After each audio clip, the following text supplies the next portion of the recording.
మా latest videos కోసం మా ఈ తెలుగు న్యూస్ ఛానల్ సబ్స్క్రైబ్ చేసి గంట సింబల్ యాక్టివేట్ చేసుకోండి. రేపు శనివారం పాల్గొన శుద్ధ నవమి. పాల్గొన శుద్ధ నవమికి 2 ప్రత్యేకతలు ఉన్నాయి.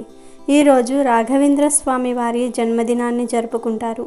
అంతేకాదు ఈరోజే కాళిదాసు సరస్వతీదేవిని ఆరాధించి మహాకవిగా మారాడని పురాణాలు చెప్తూ ఉన్నాయి. కనుక ఈ శనివారం చాలా విశేషమైనది. శనిదేవుడికి మరియు వెంకటేశ్వర స్వామికి కూడా చాలా ఇష్టమైన రోజు. అయితే ఈ శనివారం రోజున కుక్క కనిపిస్తే ఇలా చేయండి, చాలు మీ అప్పులన్నీ కూడా తీరిపోతాయి, ధనం దూసుకు వస్తుంది, సకల దేవతల అనుగ్రహం కలుగుతుంది, మీ దరిద్రం మొత్తం కూడా పోతుంది, విపరీతంగా ధనం కలిసి వస్తుంది. చాలామందికి అప్పులు ఉంటాయి కదా, ఆ అప్పుల నుండి బయటపడడానికి ఈ పరిహారం చాలా బాగా ఉపయోగపడుతుంది. ఎంత పెద్ద అప్పులు ఉన్నా తీరిపోతాయి. వేలు, లక్షలు, కోట్లు ఇలా ఎంత పెద్ద అప్పులు ఉన్నా తీరిపోతాయి. మీకు ఈ శనివారం రోజు ఉదయం లేచినప్పటి నుండి రాత్రి పడుకునేలోపు ఎప్పుడు వీధి కుక్కలు కనిపించినా ఈ పరిహారం చేసుకోవచ్చు. అంత కష్టమైన పరిహారం కాదు, చాలా ఈజీ పరిహారం. కానీ రిజల్ట్స్ మాత్రం చాలా బాగుంటాయి. మీకు ఏ కోరిక ఉన్నా నెరవేరిపోతుంది, అప్పులు తీరిపోతాయి, ధన సమస్యలన్నీ కూడా పోతాయి, ఆర్థికంగా చాలా బాగా కలిసి వస్తుంది. మరి ఇంతకీ ఈ శనివారం రోజు కుక్క కనిపిస్తే ఏం చేయాలి అనే విషయాన్ని ఇప్పుడు మనం ఈ వీడియోలో వివరంగా తెలుసుకుందాము. అంతకన్నా ముందు కుక్క గురించి ఒక ఇంట్రెస్టింగ్ కథను విందాం. ఫ్రెండ్స్, కథ వినే ముందు కామెంట్ బాక్స్లో ఓం శం శనేశ్వరాయ నమః అని కామెంట్ చేయటం మర్చిపోవద్దు. ఒకసారి రాధాదేవి తన చెలికత్తెలతో కలిసి తమ నగరంలో భ్రమణం చేస్తూ ఉంటుంది. మొత్తం ఊరంతా కూడా ఆమె అటు ఇటు కలియదిరుగుతూ ఉంటుంది. అప్పుడే ఆమెకు ఒక ఇంటి దగ్గర దీనస్థితిలో ఉన్న ఒక కుక్క కనిపిస్తుంది. ఆ కుక్క ఏదైనా ఆహారం దొరికితే తిందామని వేచి చూస్తూ ఉంటుంది. ఇంతలోనే ఆ ఇంట్లో నుంచి ఒక యువకుడైన కుర్రవాడు కర్ర తీసుకొని బయటకు వస్తాడు. బయటకు వచ్చి ఆ కుక్కను తరిమి కొడతాడు. ఈ సంఘటన మొత్తం గమనించిన రాధాదేవి చలించిపోతుంది. ఆమె తన చెలికత్తెలతో మాట్లాడుతూ ఈ విధంగా అంటుంది, నా ప్రియమైన చెలికత్తెల్లారా, మీరందరూ మీ ఇళ్లకు వెళ్ళిపోండి. అలాగే నేను కూడా నా ప్రభు అయిన కన్నయ్య దగ్గరకు వెళ్తాను. వెళ్ళి నా ప్రభువును కొన్ని ప్రశ్నలు అడగాలి అని రాధాదేవి శ్రీకృష్ణుడిని కలవడానికి అక్కడి నుంచి బయలుదేరుతుంది. ఇక మరోవైపు ఏమో శ్రీకృష్ణుడు తన రాజభవనంలో స్వర్ణంతో చేయబడిన సింహాసనంపై ఆసీనుడై ఉన్నాడు. ఇక అప్పుడే తన దగ్గరకు తన ప్రియమైన రాధాదేవి చేరుకుంటుంది. శ్రీకృష్ణుని రాధాదేవి ఈ విధంగా అడుగుతుంది, హే ప్రభు, ఈరోజు నేను మన నగరంలో భ్రమణం చేస్తున్నప్పుడు నేను గమనించింది ఏమిటి అంటే, ఒక కుక్క చాలా దీనస్థితిలో ఉండి తన జీవితాన్ని గడుపుతోంది. అది ఎవరి ఇంటి ద్వారం వద్దకు వెళ్ళినా సరే ప్రజలు కర్ర తీసుకొని దాన్ని తరిమి కొడుతూ ఉన్నారు. అది తన ఆహారం కోసం అటు ఇటు తిరుగుతూ ఉంటుంది. అయినప్పటికీ దానికి కడుపు నింపుకోవటం కోసం ఎక్కడా కూడా ఆహారం లభించలేదు. కాబట్టి ప్రభు, ఈ సంఘటన చూసిన తర్వాత నా మనసులో ఒక ప్రశ్న తలెత్తింది. నేను కోరుకునేది ఏమిటి అంటే, మీరు నా యందు దయ ఉంచి నా ప్రశ్నకు సమాధానం ఇవ్వండి అని అడుగుతుంది. విన్న తర్వాత భగవానుడు శ్రీకృష్ణుడు మాట్లాడుతూ, నా ప్రియమైన రాధాదేవి, నీ మనసులో ఎలాంటి ప్రశ్న ఉన్నా సరే నాకు నిశ్చితంగా చెప్పు, నేను నీ ప్రశ్నకు సమాధానం ఖచ్చితంగా ఇస్తాను అంటాడు. ఇక తర్వాత రాధాదేవి మాట్లాడుతూ ఇలా అంటుంది, ఏ ప్రభు, నా ప్రశ్న ఏమిటంటే, ఏ పాపం చేయటం వల్ల మనిషికి కుక్క జన్మ లభిస్తుంది అనేది నా ప్రశ్న అని రాధాదేవి అడుగుతుంది. తర్వాత దీనికి సమాధానంగా భగవంతుడు శ్రీకృష్ణుడు మాట్లాడుతూ ఇలా అంటాడు, నా ప్రియమైన రాధాదేవి, ఈరోజు నీకు నేను ఒక కథ చెప్తాను. ఇది వింటే నీ ప్రశ్నకు ఖచ్చితంగా సమాధానం లభిస్తుంది. కాబట్టి నువ్వు శ్రద్ధతో జాగ్రత్తగా ఈ కథను విను అంటాడు. ఇక తర్వాత రాధాదేవి, ఏ ప్రభు, మీరు కథను ప్రారంభించండి, నేను పూర్తి శ్రద్ధాభక్తులతో నా మనసును ఇక్కడే పెట్టి వింటాను అంటుంది. ఇక కథను ప్రారంభిస్తూ భగవంతుడు శ్రీకృష్ణుడు ఇలా అంటాడు, నా ప్రియమైన రాధాదేవి, పూర్వం ఒకసారి ఏం జరిగిందంటే, ప్రభువైన శ్రీరాముడు తన సభలో కూర్చొని ఉండగా ఆయనకు ఒక కుక్క ఏడ్చిన శబ్దం వినిపించింది. వెంటనే సభ జరిగే ప్రదేశం దగ్గర ఉన్న ద్వారపాలకుడు ఆ కుక్కను అక్కడి నుంచి తరిమివేశాడు. తర్వాత మరుసటి రోజు కూడా సేమ్ అదే కుక్క మళ్ళీ అదే ప్రదేశానికి వచ్చి ఏడవటం ప్రారంభించింది. ఈసారి మళ్ళీ ద్వారపాలకుడు ఆ కుక్కను అక్కడి నుంచి తరిమివేశాడు. ఇలా సభ జరిగే 3వ రోజు కూడా అదే కుక్క మళ్ళీ అదే ప్రదేశానికి వచ్చి ఏడవటం ప్రారంభించింది. దీంతో భగవంతుడు శ్రీరాముడికి మనసులో ఒక అనుమానం వచ్చింది.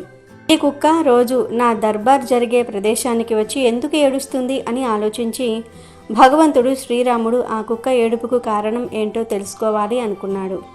దీంతో వెంటనే ద్వారపాలకుడిని పిలిచి ఆ కుక్కను నా దగ్గరికి తీసుకునిరా అని ఆజ్ఞాపిస్తాడు. ఇక ద్వారపాలకుడు ఆ కుక్క దగ్గరకు వెళ్ళి ఇలా అంటాడు, ఓ కుక్క, శ్రీరాముడు నిన్ను దర్బార్లోనికి పిలిచాడు, వెంటనే నాతో లోపలికి రా అంటాడు. దీంతో ఆ కుక్క ఇలా అంటుంది, ఓ ద్వారపాలక, నాకు ఎలాంటి యోనిలో జన్మ లభించింది అంటే దీనివల్ల నేను గుడిలోనికి కానీ మందిరంలోనికి కానీ వంటగదిలోనికి కానీ అలాగే గోశాలకు కానీ వెళ్ళటం నిషిద్ధం.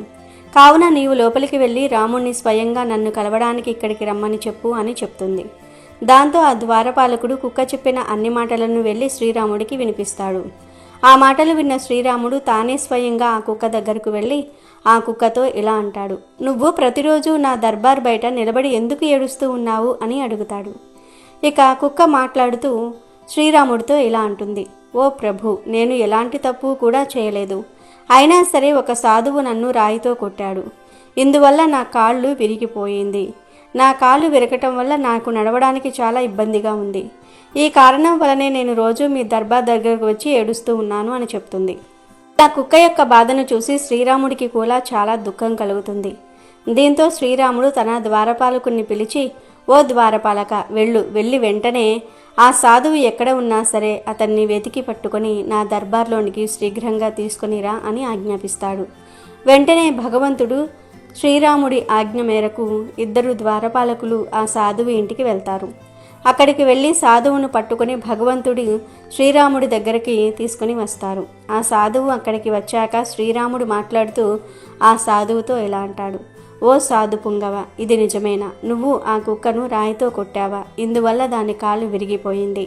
అది ఇప్పుడు సరిగ్గా నడవలేకపోతుంది కూడా. కాబట్టి ఇదేం తప్పు చేసిందని అనవసరంగా ఒక మూగజీవి కాలును నువ్వు విరగొట్టావు అని సాధువును శ్రీరాముడు అడుగుతాడు. అప్పుడు ఆ సాధువు మాట్లాడుతూ, హే ప్రభు, నేను భిక్ష కోసం దారిలో నడుచుకుంటూ వెళ్తున్నాను. అప్పుడు ఈ కుక్క వచ్చి నా ఆహారాన్ని తన నోటితో తాకింది. దీంతో నాకు కోపం వచ్చింది. వెంటనే నేను ఒక రాయి తీసుకొని దీన్ని గట్టిగా కొట్టాను. దాని వలన ఈ యొక్క కుక్క కాలు విరిగింది అని చెప్తాడు. ఇక సాధువు మాటలు విన్న తర్వాత శ్రీరాముడు మాట్లాడుతూ, ఇంతకీ ఇది నీకు తెలుసా? ఇది నోరు లేని ఒక మూగజీవి. వాటి కడుపు నింపుకోవటం కోసం మాత్రమే ఇలా చేస్తాయి. వీటికి అంత బుద్ధి ఉండదు, అలా చేయకూడదు అని. అయినా కూడా ఒకవేళ ఇది నీ భోజనాన్ని తాకితే ఇందులో కుక్కది ఎలాంటి తప్పు లేదు. ఇలా చేయటం అనేది ప్రకృతి సిద్ధంగా వచ్చిన స్వాభావిక లక్షణం.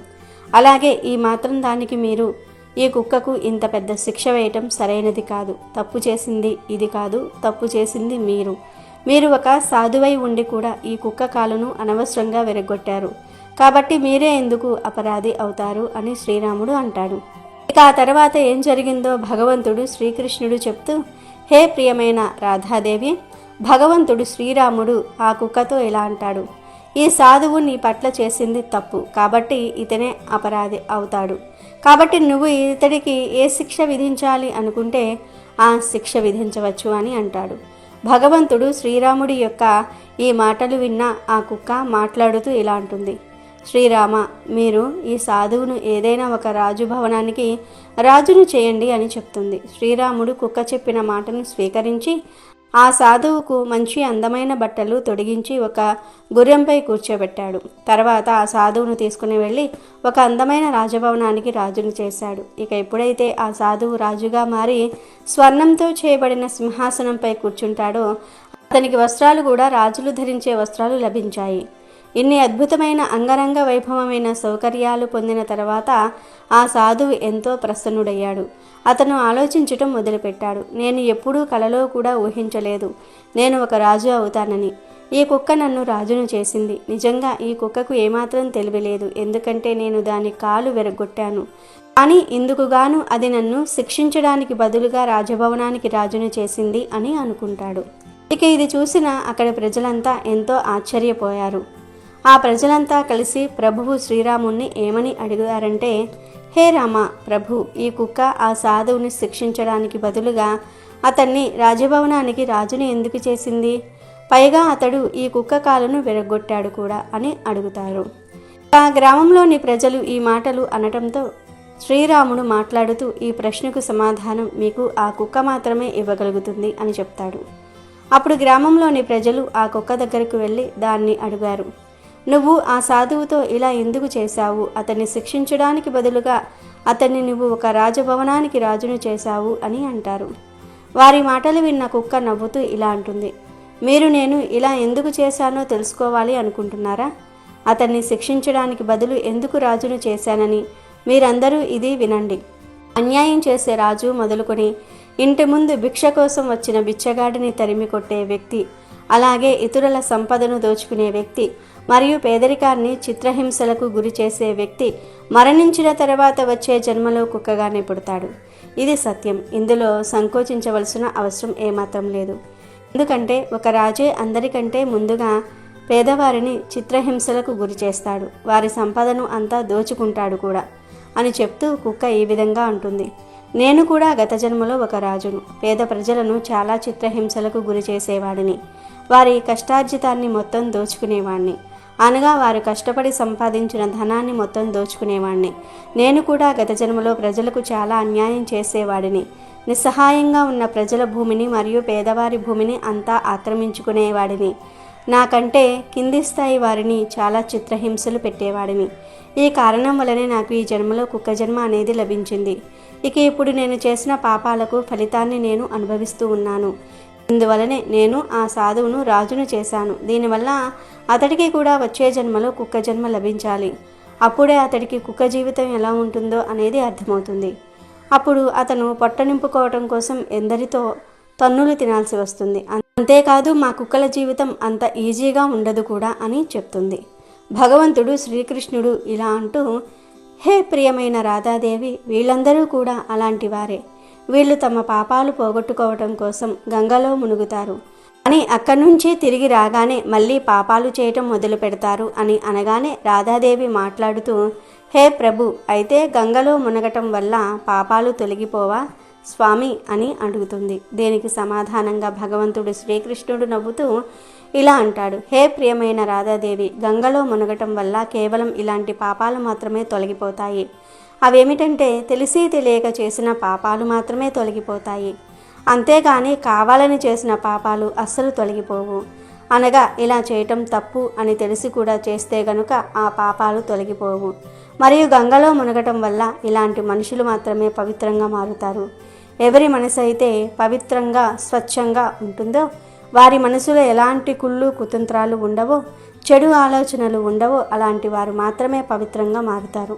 అనగా కుళ్ళు కుతంత్రాలు ఉండేవారు మరియు ఇతర మహిళలను చెడు దృష్టితో చూసేవారు, అలాంటి వారికి గంగలో మునగటం వల్ల ఎలాంటి ప్రయోజనం ఉండదు.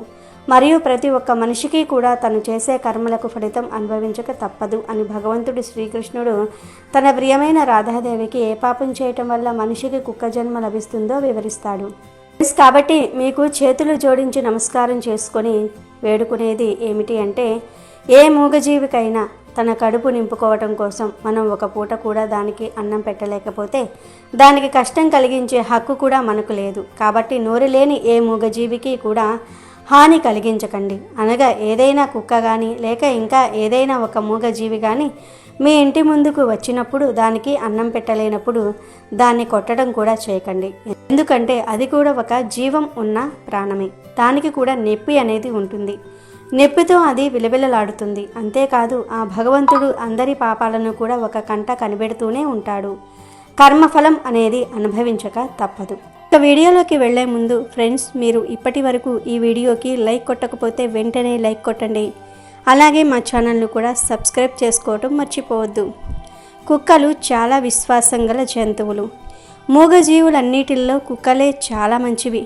మనిషికి బాగా బంధం కలిగిన జీవులు కూడా కుక్కలే. ముఖ్యంగా వీధి కుక్కలు చాలా మంచివి.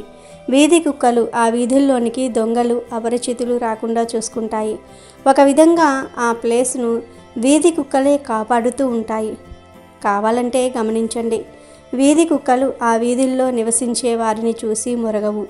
ఆ వీధిలోనికి ఎవరైనా కొత్తవారు కానీ అపరిచితులు కానీ వస్తేనే వారిని చూసి అరుస్తాయి. వాటి అరుపులు విని అందరూ ఎలక్ట్ అవుతూ ఉంటారు. అటువంటి వీధి కుక్కలను ఎప్పుడూ హింసించకూడదు. కొట్టకూడదు.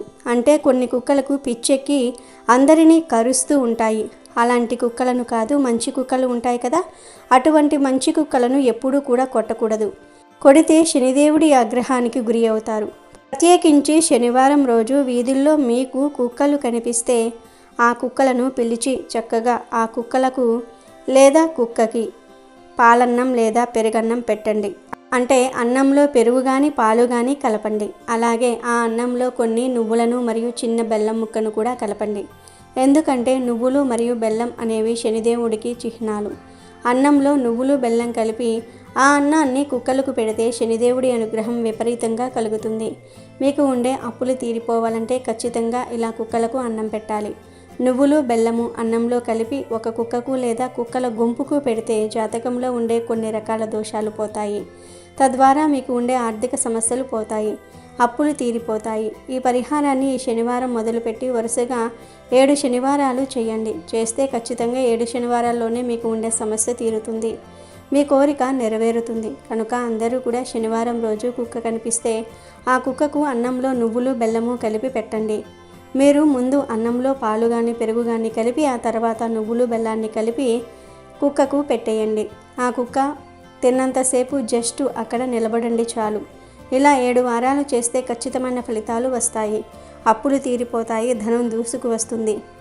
కాబట్టి శనివారం రోజు అందరూ కూడా తప్పక ఈ చిన్న పరిహారాన్ని చేసి మీ కోరికలను నెరవేర్చుకోండి. వీడియో నచ్చితే లైక్ చేయండి, షేర్ చేయండి, బట్ సబ్స్క్రైబ్ చేసుకోవడం మర్చిపోవద్దు.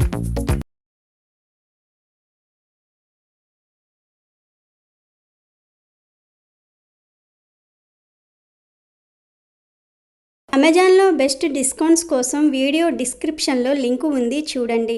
అలాగే మా టెలిగ్రామ్ ఛానల్ సబ్స్క్రైబ్ చేసుకోండి.